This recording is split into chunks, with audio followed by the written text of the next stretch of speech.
Here's why President Biden's sweeping student loan cancellation is bad for higher education, taxpayers, and to our sense of social fairness and justice. Hello, I'm Steve Forbes, and this is What's Ahead, where you get the insights you need to better navigate these turbulent times. President Biden's $500 billion cancellation of student debt is profoundly wrong and harmful. It will feed a sense of social unfairness. Most Americans don't go to college, and most of these citizens are in lower to middle income brackets. Why should they be subsidizing better off Americans? Most student debt, after all, is concentrated in households with higher than average incomes. Another factor that will foment a feeling of unjustness is that this cancellation, which can be up to $20,000 per person, will mock as suckers those who've paid off their loans. What Biden is doing will lead to even more indebtedness.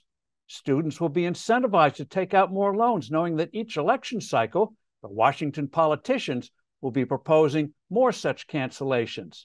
This will damage Washington's already frazzled finances, as Uncle Sam gets hit with effectively paying more and more of student tuitions and fees.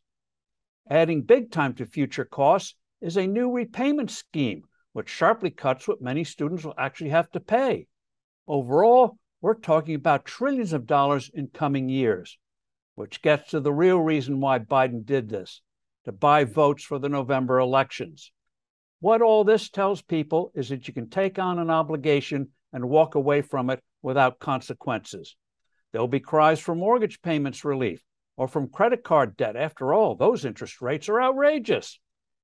There are even more ominous consequences to Biden's scheme. Debt forgiveness and the perpetual payment moratoriums are moves in the direction of a Washington takeover of higher education. Now, Uncle Sam won't own these institutions, but colleges and universities will know more than ever that their financial well-being will depend on the federal government. Suggestions about curriculums and governance will have the force of requests from Tony Soprano.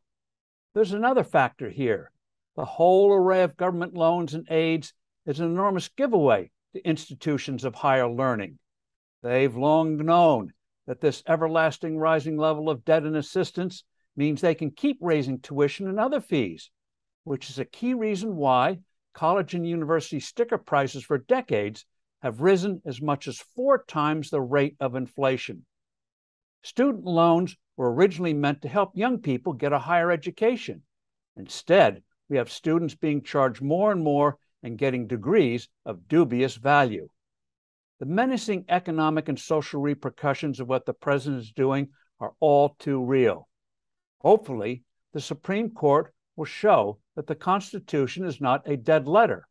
Congress, not an imperial White House, is tasked in that document with the power of the purse. I'm Steve Forbes. Thanks for listening. Do send in your comments and suggestions. I look forward to being with you soon again.